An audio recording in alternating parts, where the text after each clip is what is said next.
অন্যদিকে ইলিয়াস হোসেন একজন অনুসন্ধানী সাংবাদিক, যিনি বাংলাদেশের জনপ্রিয় কয়েকটি টিভি চ্যানেল কাজ করেছেন। পরবর্তীতে ইউটিউবে সক্রিয় হয়ে ওঠেন এবং দুর্নীতি, রাজনৈতিক ষড়যন্ত্র ও প্রশাসনের অপব্যবহার নিয়ে ধারাবাহিকভাবে রিপোর্ট করতে থাকেন। তার ভিডিওগুলোতে যেমন থাকে বাস্তব তথ্য, তেমনই রয়েছে তীব্র আলোচনা। এই কারণে তাকে ডিজিটাল নিরাপত্তা আইনে একাধিক মামলার মুখে পড়তে হয়েছে এবং অবশেষে তাকে দেশ ত্যাগ করতে হয়। এখন তিনি যুক্তরাষ্ট্রে বসবাস করছেন।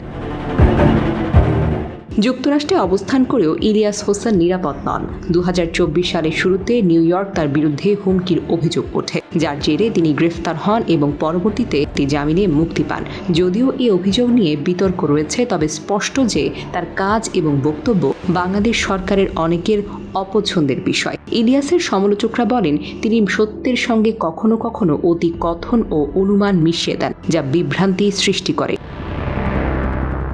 দুজনেই দেশের বাহিরে, কিন্তু দেশের পরিস্থিতি নিয়ে দারুণভাবে জড়িত। তারা দেশের সাধারণ মানুষের কথা বলেন, রাষ্ট্রের অন্যায় অবিচারের প্রতিবাদ করেন। পিনাকি ভট্টাচার্য যেভাবে তথ্য নির্ভর বিশ্লেষণ ও দার্শনিক দৃষ্টিকোণ থেকে কথা বলেন, ইলিয়াস হোসেন সেভাবে অনুসন্ধান ও প্রতিবাদের মাধ্যমে বাস্তবতার চিত্রকে ফুটিয়ে তোলেন। দুইজনের মতাদর্শ উপস্থাপন ভিন্ন হলেও লক্ষ্য কিন্তু একটাই, সত্যকে প্রকাশ।